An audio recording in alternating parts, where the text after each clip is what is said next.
Hari ini kita jadi orang kaya-kaya. Kita kena tukar lifestyle kita. Ya, sebab tu kita nak pergi main golf dengan Audi Q7S lah.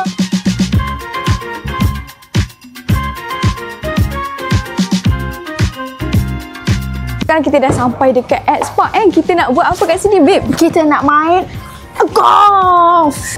Dia harga 100 golf balls per bucket, RM18. Murah lah juga. Ini bukan stick Ini nama dia golf club ya. Okay.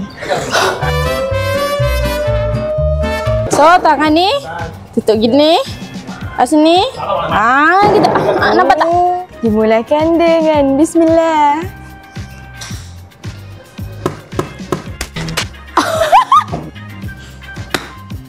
Uish, not bad. Apa tak? For your VIP room, booking charges 100 per hour. Jom kita naik atas.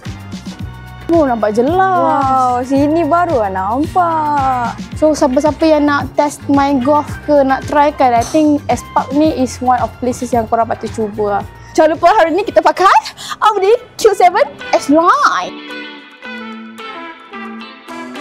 Ini dia kereta orang kaya-kaya IC06 made in Pekan Pahang. Yang ini sesuai untuk keluarga kecil ataupun golongan-golongan profesional yang mahukan elegance. Menggunakan pacuan quattro, redah apa jenis permukaan jalan tak ada masalah. Bukan setakat depan je elegan, bodi belakang dia pun memang cukup cun. And nak buka, selain daripada tekan button, korang boleh just kick. See? Ruang belakang dia ni cukup besar, boleh isi sebanyak 1908 liter and ada dua lagi seat di belakang jadi 7-seater. Tapi kalau yang dewasa duduk dekat bahagian ni mungkin kurang selesa sedikit sebab legroom dia terhad. Untuk parent mesti korang suka punyalah dengan safety features ni, which is dia ada soft close. Kalau budak-budak tutup tak rapat ke, dia akan automatic tutupkan kereta. And also jom kita pergi jalan-jalan. Kereta ni dia punya performance, I can say memang sangat best. Walaupun dia SUV tau, dia besar, tapi dia punya handling, dia punya power memang cukup-cukup memuaskan. Oh, and also kalau korang tengok dekat bahagian dalam dia memang nampak sangat futuristic. Ni ada 3 screen digital cluster, infotainment system and also ini khas untuk aircon.